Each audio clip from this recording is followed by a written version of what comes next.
Si dans l'ordre empirique les choses sont toujours reculées pour lui, insaisissables en leur point zéro, l'homme se trouve fondamentalement en recul par rapport à ce recul des choses, et c'est par laquelle pouvons, sur les médiates de l'expérience originaire, faire passer leur solide antériorité.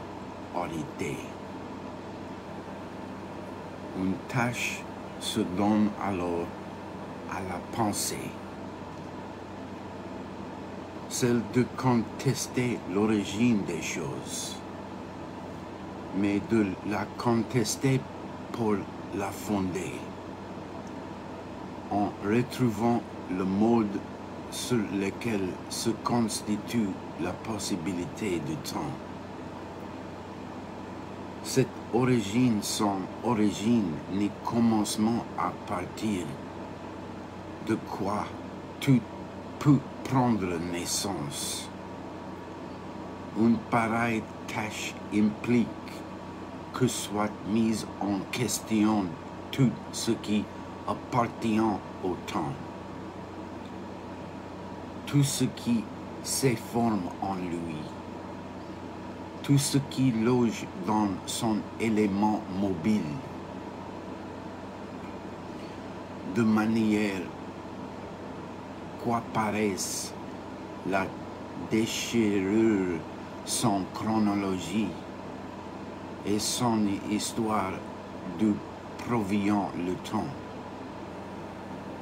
Celui-ci alors serait suspendu dans cette pensée qui pourtant ne lui échappe pas puisqu'elle n'est jamais contemporaine de l'origine.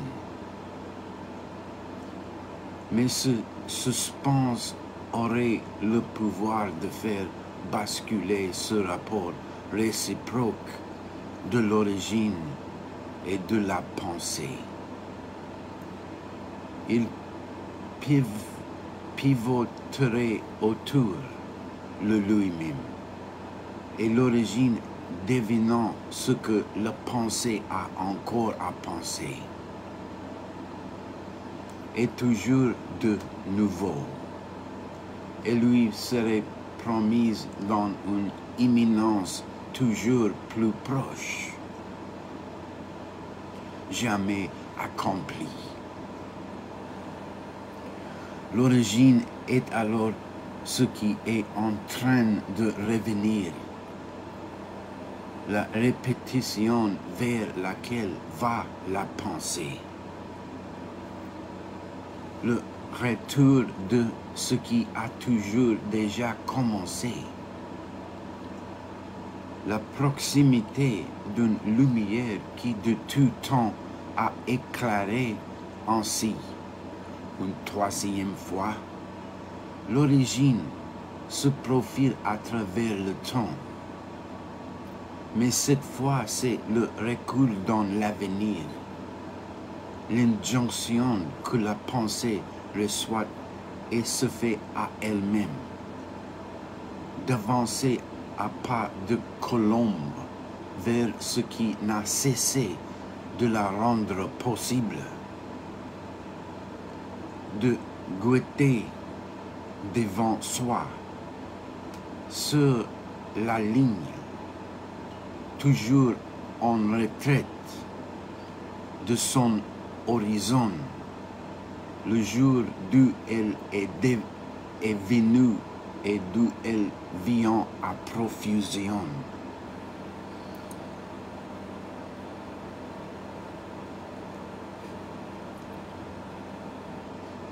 Au moment même où il lui était possible de dénoncer comme chimère les genèses décrites au XVIIIe siècle, la pensée moderne instaurait une problématique de l'origine fort complexe et fort enchevêtrée.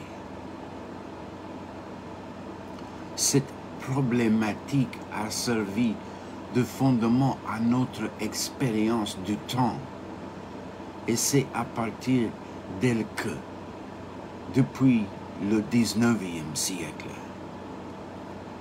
sont nées toutes les tentatives pour ressaisir ce que pouvait être dans l'ordre humain. Le commencement et le recommencement, l'éloignement et la présence du début, le retour et la fin.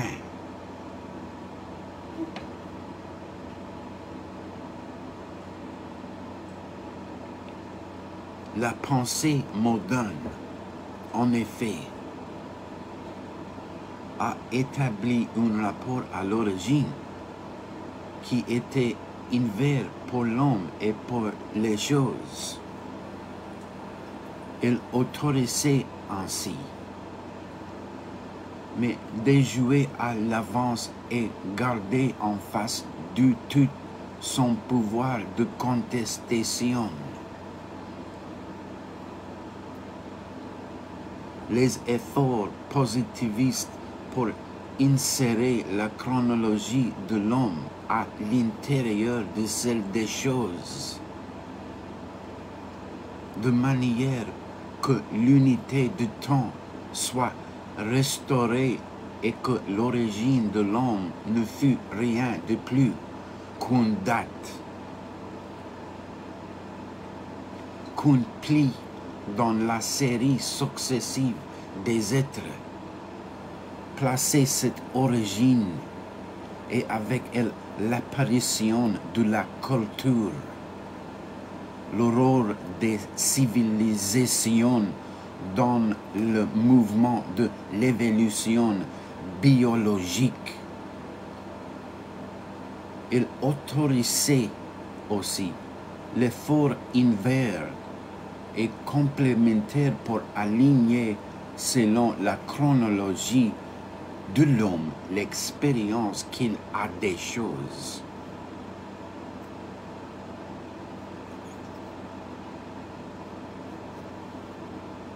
Les connaissances qu'il en a prises, les sciences qu'il a pu ainsi constituer, de sorte que si tous les commencements de l'homme ont leur lieu dans le temps des choses, le temps individuel ou culturel de l'homme permet et une genèse psychologique ou historique de définir le moment où les choses rencontrant pour la première fois le visage de leur vérité. En chacun de ces deux alignements, l'origine des choses est celle de l'homme, se subordonnant l'une à l'autre. Mais le seul fait qu'il y ait deux alignements possibles et irréconciliables indique la symétrie fondamentale qui caractérise la pensée moderne de l'origine.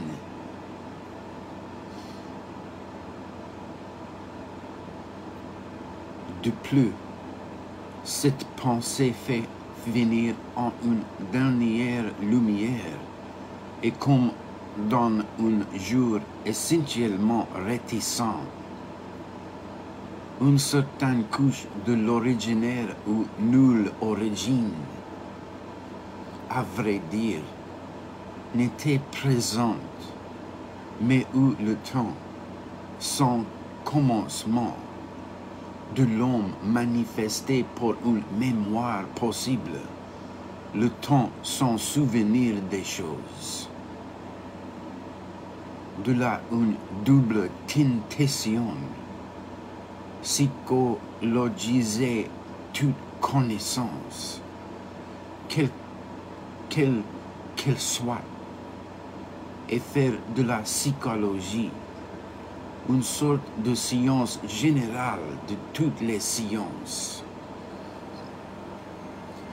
ou inversement d'écrire cette couche originaire dans un style qui échappe à tout positivisme de manière qu'on puisse, à partir de la inquiéter la positivité de toute science et revendiquer contre elle la caractère fondamental incontournable de cette expérience. Mais en se donnant pour tâche de restituer le domaine de l'originaire, la pensée moderne y découvre aussitôt le recul de l'origine.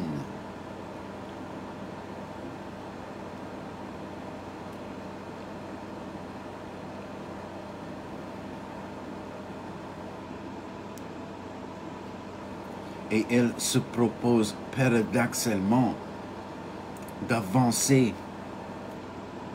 dans la direction où ce recul s'accomplit et ne cesse de s'approfondir. Elle essaie de la faire apparaître de l'autre côté de l'expérience, comme ce qui la soutient par son retraite même, comme ce qui est au plus proche de sa possibilité la plus visible, comme ce qui est en elle imminente. Et le recul de l'origine se donne ainsi dans sa plus grande clarté.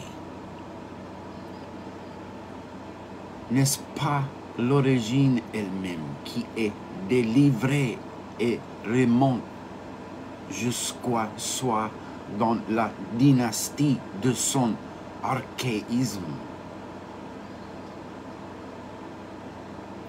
C'est pourquoi la pensée moderne est vouée, de fond et en comble, à la grande préoccupation du retour, au souci de recommencer, à cette étrange inquiétude sur place qui la met en devoir de répéter la répétition. Ainsi, de Hegel à Marx et à Spengler, c'est déployer le thème d'une pensée qui, par le mouvement où elle s'accomplit, totalité rejoint, récessi violent à l'extrémité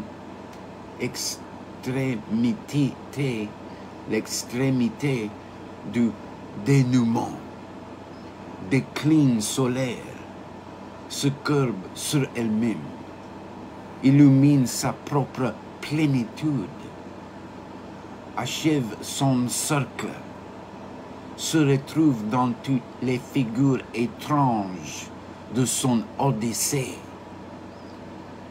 et accepte de disparaître en ce même océan d'où elle avait géli.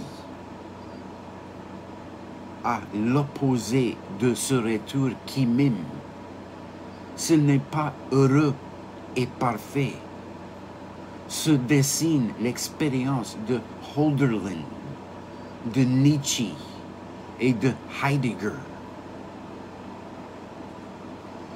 où le retour ne se donne que dans l'extrême recul de l'origine, là où les dieux se sont détournés, où les déserts croient, où la Tégenée a installé la domination de sa volonté, de sorte qu'il ne s'agit point là d'un achèvement ni d'une courbée,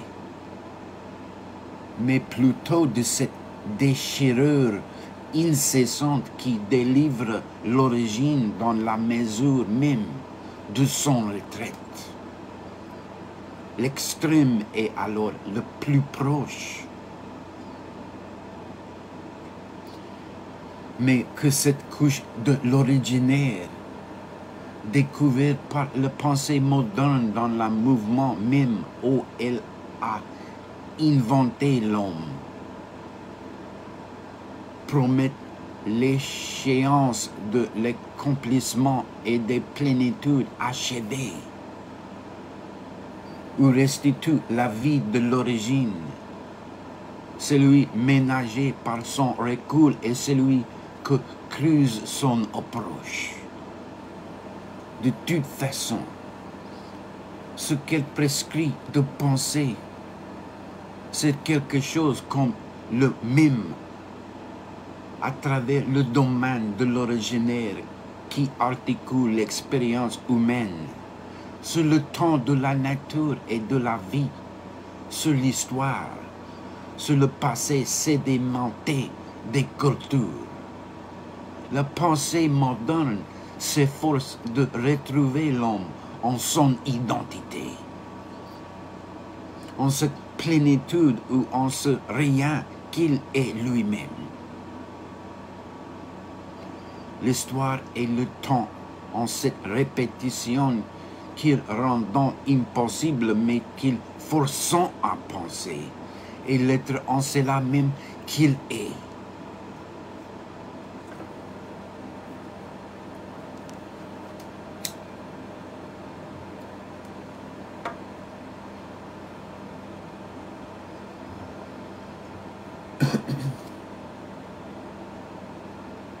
Et par là, dans cette tâche infinie de penser l'origine, au plus près et au plus loin de soi, la pensée découvre que l'homme n'est pas contemporain de ce qui l'a fait être, ou de ce à partir de quoi il est, mais qu'il est pris à l'intérieur d'un pouvoir qui le disperse, le retire loin de sa propre origine, mais la lui promet dans une imminence qui sera peut-être toujours dérobée ou or. Ce pouvoir ne lui est pas étranger. Il ne siège pas hors de lui dans la sérénité des origines éternelles et sans cesse recommencer, car alors l'origine serait effectivement donnée.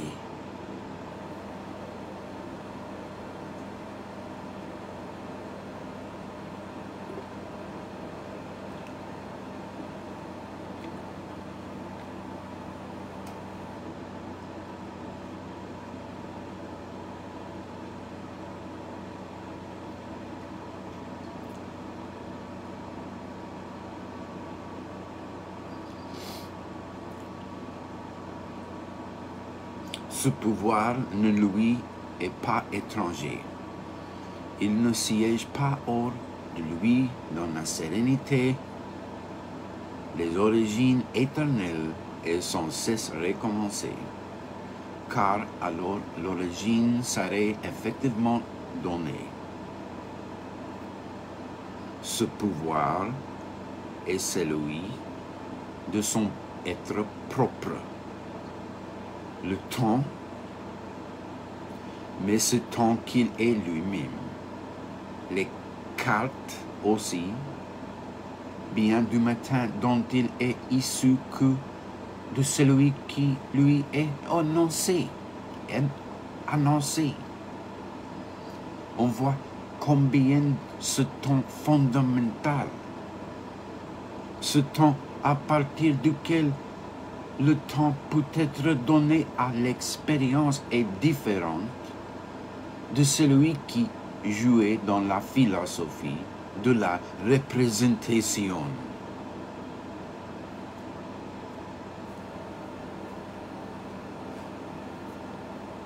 Le temps alors dispersait la représentation puisqu'il lui imposait la forme d'une succession linéaire,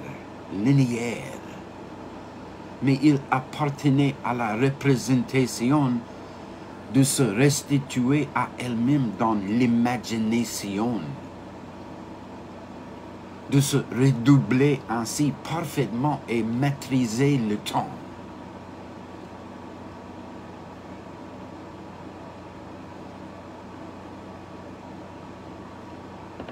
L'image permettait de reprendre le temps intégralement, de ressaisir ce qui avait été concédé à la succession et de bâtir un savoir aussi vrai que celui d'un entendement éternel, dont l'expérience moderne, au contraire, le retrait de l'origine est plus fondamental que toute expérience, puisque c'est en elle que l'expérience scintille et manifeste sa positivité.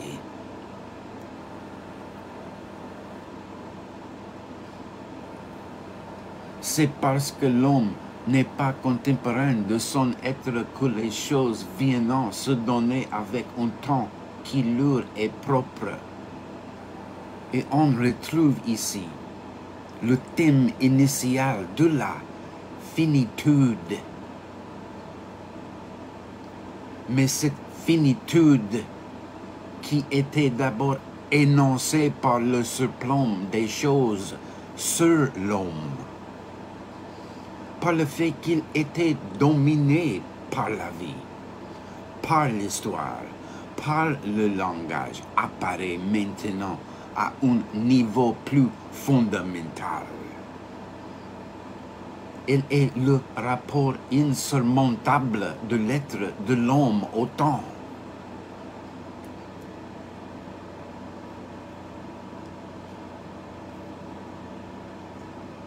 Ainsi, en redécouvrant la finitude dans l'interrogation de l'origine, la pensée moderne réforme le grand quadrilatère qu'elle a commencé à dessiner lorsque tout l'épistème occidental a basculé à la fin du XVIIIe siècle.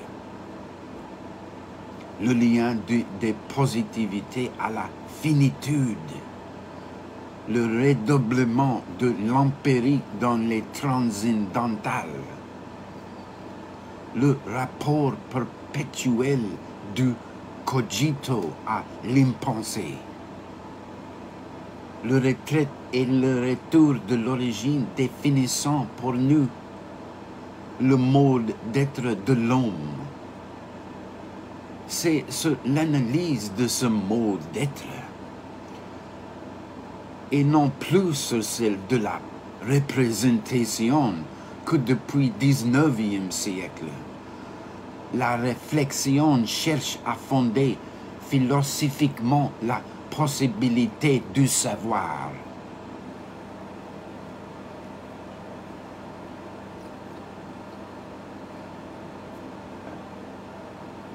Part 7. Le discours et l'être de l'homme. On peut remarquer que ces 4 segments théoriques, analyse de la finitude, de la répétition empirico-transcendantale, de l'impensé et de l'origine,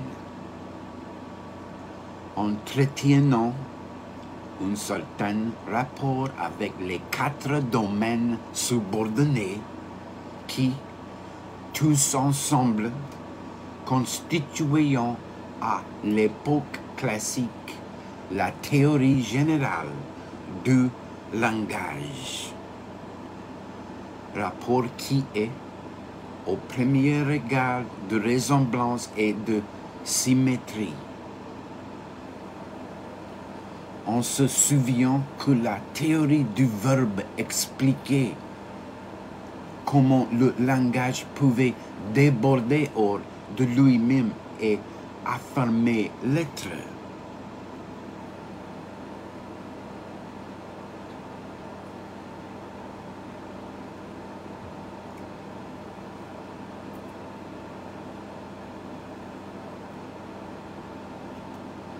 Ceci dans un mouvement qui assurait en retour l'être même du langage, puisqu'il ne pouvait s'instaurer et ouvrir son espace que là où il y avait déjà, au moins sous une forme secrète, le verbe être. L'analyse de la finitude explique de la même façon comment l'être de l'homme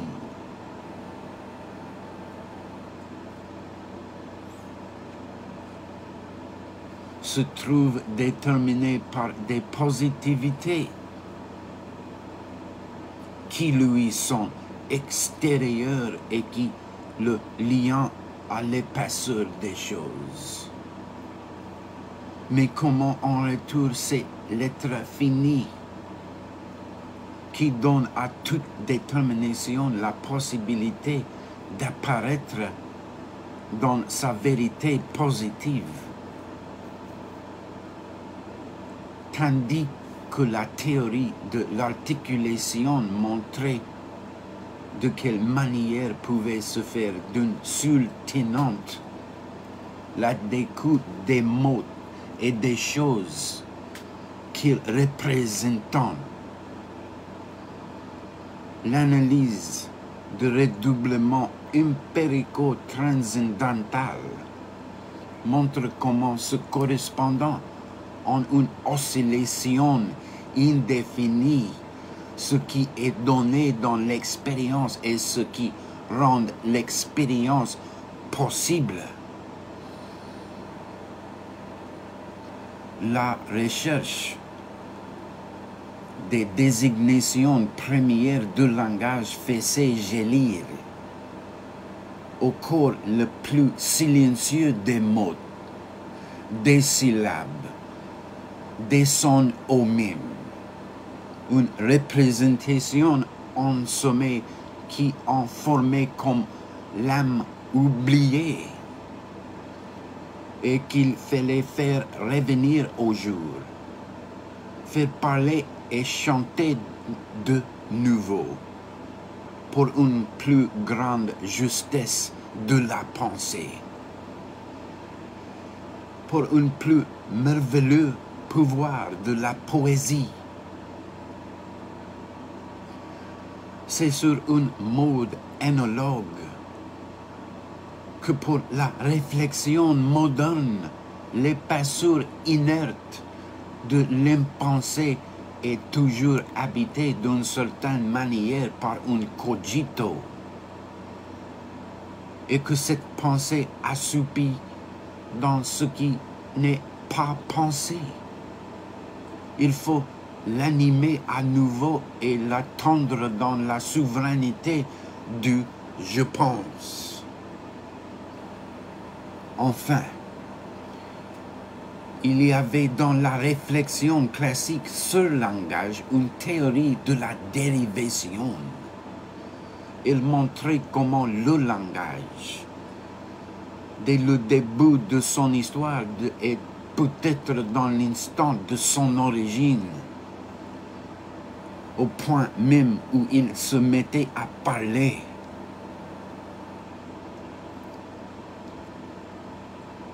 glissait dans son propre espace, tournait sur lui-même, en se détournant de sa représentation première et ne posait ses mots, même les plus anciennes, que déployait déjà tout au long des figures de la rhétorique. À cette analyse correspond l'effort pour penser une origine qui est toujours déjà dérobée, pour s'avancer dans cette direction où l'être de l'homme est toujours tenu par rapport à lui-même, dans un éloignement et dans une distance qui le constituante.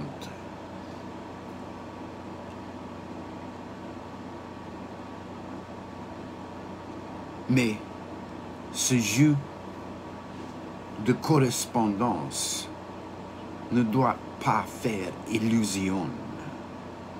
Il ne faut pas imaginer que l'analyse classique du discours s'est poursuivie sans modification à travers les âges, en s'appliquant seulement à un nouvel objet. Que la force de quelques pesantures historiques à la maintenue en son identité.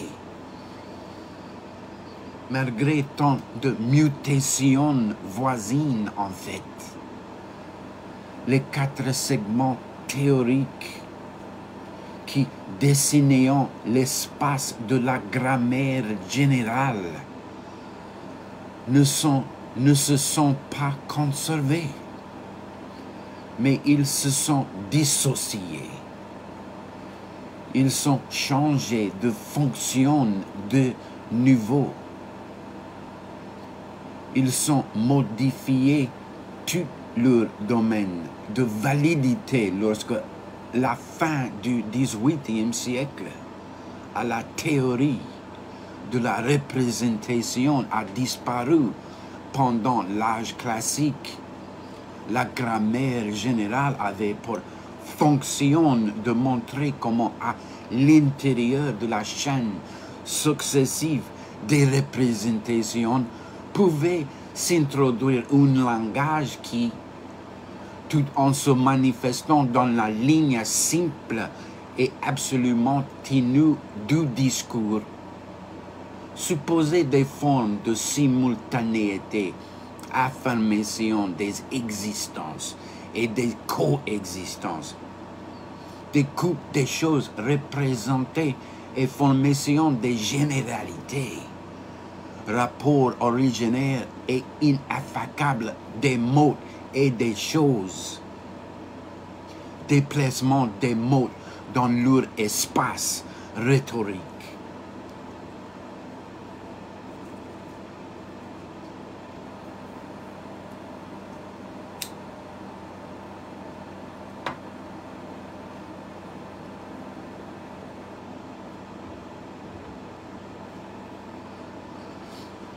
Au contraire, l'analyse du mode d'être de l'homme telle qu'elle est développée depuis le XIXe siècle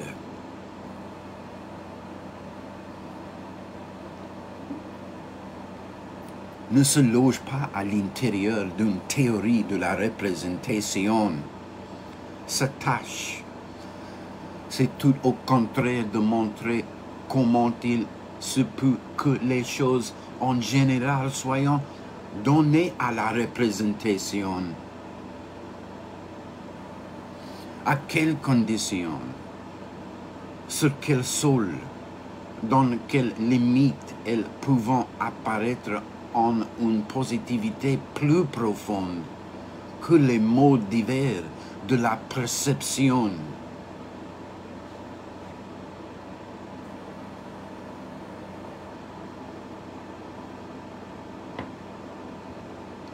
Et ce qui se découvre alors, dans cette coexistence de l'homme et des choses, à travers le grand déploiement spécial qu'ouvre la représentation,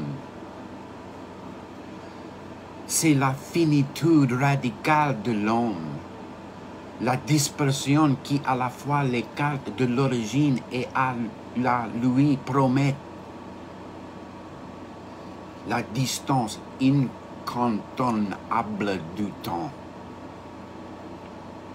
l'analytique de l'homme ne reprend pas telle qu'elle a été constituée alors et que la tradition la lui a livrée. L'analyse du discours, la présence ou l'absence d'une théorie de la représentation. Plus exactement, le caractère premier ou la position dérivée de cette théorie modifie du fond en comble l'équilibre du système.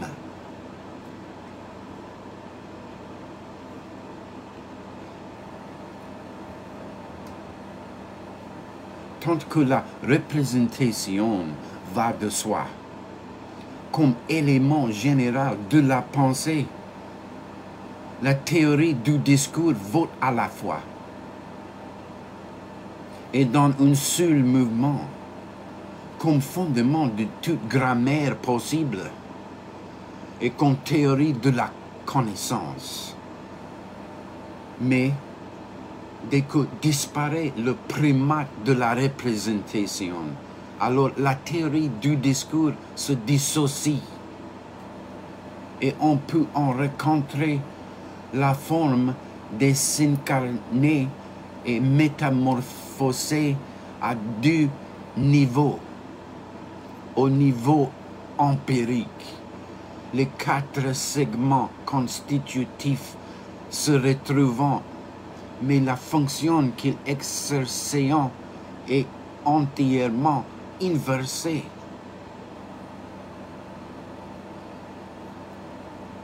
Là où on analysait le privilège du verbe, son pouvoir de faire sortir le discours de lui-même et de l'enraciner dans l'être de la représentation. On a substitué l'analyse d'une structure grammaticale interne qui est immanente à chaque langue et la constitue comme un être autonome, alors sur lui-même. De même, la théorie des flexions, la recherche de lois de mutation propres aux mots, remplaçant l'analyse de l'articulation commune aux mots et aux choses. La théorie du radical s'est substituée à l'analyse de la racine représentative. Enfin, on a découvert la parenté latérale des langues, là où on cherchait la continuité sans frontière des dérivations, en d'autres termes, tout ce qui avait fonctionné dans la dimension du rapport entre les choses telles qu'elles sont représentées et les mots avec leur valeur représentative se trouvent repris à l'intérieur du langage et chargés d'assurer sa légalité interne.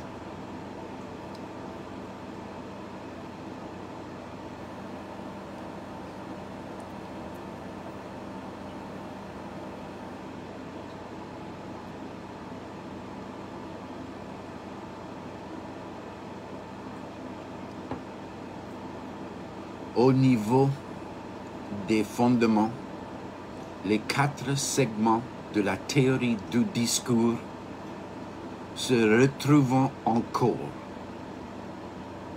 comme à l'âge classique. Ils servent bien en cette analytique nouvelle de l'être humain et manifester le rapport aux choses. Mais cette fois, la modification est inverse de la précédente.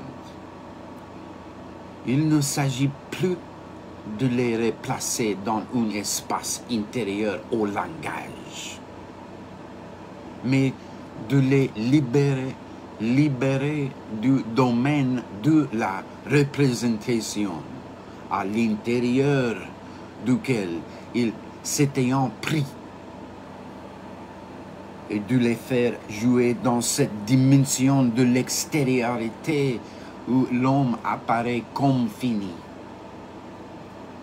Déterminé, engagé dans l'épaisseur de ce qu'il ne pense pas assumer.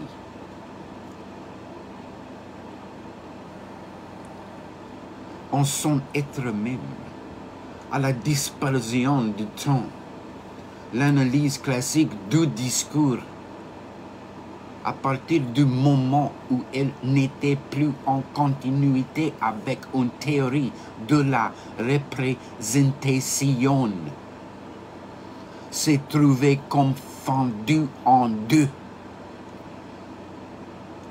Elle s'est, d'une part, investie dans une connaissance empirique des formes grammaticales et il est devenu, d'autre part, une analytique de la finitude. Mais aucune de ces deux translations n'a pu s'opérer sans une inversion totale du fonctionnement.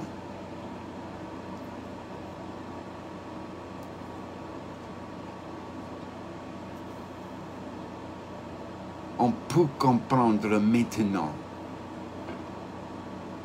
et jusqu'à son fond l'incompatibilité qui règne entre l'existence du discours classique,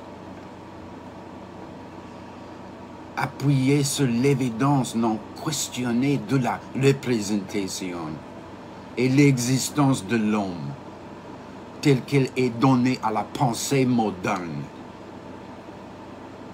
Et avec la réflexion anthropologique qu'elle autorise. Quelque chose comme une analyse du mode d'être de l'homme n'est devenu possible qu'une fois dissocié, transféré et inversé l'analyse du discours représentatif. On devine aussi par laquelle menace fait peser sur l'être de l'homme, ainsi définie et posée. La réapparition contemporaine du langage dans l'énigme de son unité et dans son être. Est-ce que notre tâche à venir est de nous avancer vers un mode de pensée inconnu jusqu'à présent dans notre culture et qui permettrait de réfléchir à la fois sans discontinuité ni contradiction, l'être de l'homme et l'être du langage? Et dans ce cas, il faut conjurer avec les plus grandes précautions tout ce qui peut être un retour neuf à la théorie classique du discours, retour dans la tentation, il faut bien le dire, et d'autant plus grande que nous sommes bien désarmés pour penser de l'être scintillante mais abrupte du langage. Alors que la vieille théorie de la représentation est là, toute constituée, qui nous offre un lieu où cet être pourra se loger et de se dissoudre en un pur fonctionnement. Mais il se peut aussi que soit à jamais exclu le droit de penser à la fois l'être du langage et l'être de l'homme. Il se peut qu'il y ait là comme une ineffecable béance selon laquelle justement nous existons et nous parlons. Si bien qu'il faudrait renvoyer aux chimères toute anthropologie où il serait question de l'être du langage. Toute conception du langage ou de la signification qui voudrait rejoindre, manifester et libérer l'être propre à l'homme, propre de l'homme. C'est peut-être là que s'enracine la choix philosophique, le plus important de notre époque. Choix qui ne peut se faire que dans l'épreuve même d'une réflexion future. Car rien ne peut nous dire à l'avance de quel côté la voie est ouverte, la seule chose que nous sachions pour l'instant en toute certitude, c'est que jamais dans la culture occidentale, l'être de l'homme et l'être du langage n'ont pu coexister et s'articuler l'une sur l'autre. Leur incompatibilité a été un des traits fondamentaux de notre pensée.